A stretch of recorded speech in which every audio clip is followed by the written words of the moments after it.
ఆంధ్రప్రదేశ్లో కీలక పరిణామం చోటు చేసుకుంది. ఎప్పటి నుంచినో తెలుగుదేశం పార్టీ కోరుకుంటున్నటువంటి దానికి ఆశించింది జరగట్లేదు. మొత్తం ఎస్పీలు, కలెక్టర్లు దాదాపు 25 మందిని తీసేయాలని కోరుకుంది, జరగలేదు. అట్లాగే డీజీపీ, చీఫ్ సెక్రటరీ, టీటీడీఈఓ వీళ్ళని తీసేయాలనుకుంది, దాంట్లో అవలేదు.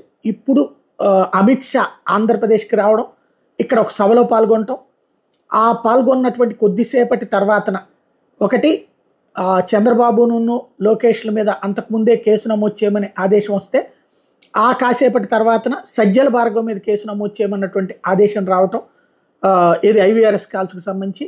ఈలోపు మళ్ళీ ఈ కొత్త కాన్సెప్ట్ ఏదైతే ఉందో ఇప్పుడు మనకు కనబడుతుంది. డీజీపీ, ఆంధ్రప్రదేశ్ రాష్ట్ర డీజీపీని ఇప్పుడు తక్షణం విధుల నుండి తొలగిస్తా ఆదేశాలు జారీ చేసింది. కేంద్ర ఎన్నికల సంఘం ఈ ఆదేశాలు జారీ చేసింది.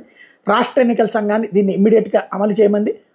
అప్పటిదాకా ఇన్ఛార్జి డీజీ అట్లాగే ముగ్గురుతో ఒక ప్యానల్ పంపించమని, ఆ ప్యానల్లో ఉన్నటువంటి ముగ్గురు ఐపీఎస్ అధికారుల్లో ఒకళ్ళకి డీజీపీ అధికార అవకాశం వస్తుంది. తద్వారా ఇప్పుడు కీలకమైనటువంటి అడుగులు ఎప్పటి నుంచినో అనుకుంటున్నటువంటి కరెక్ట్గా ఎన్నికలకి ఇంకొక వారం రోజులు టైం ఉన్నటువంటి సందర్భంలో జరిగినటువంటిది సంచలనమే.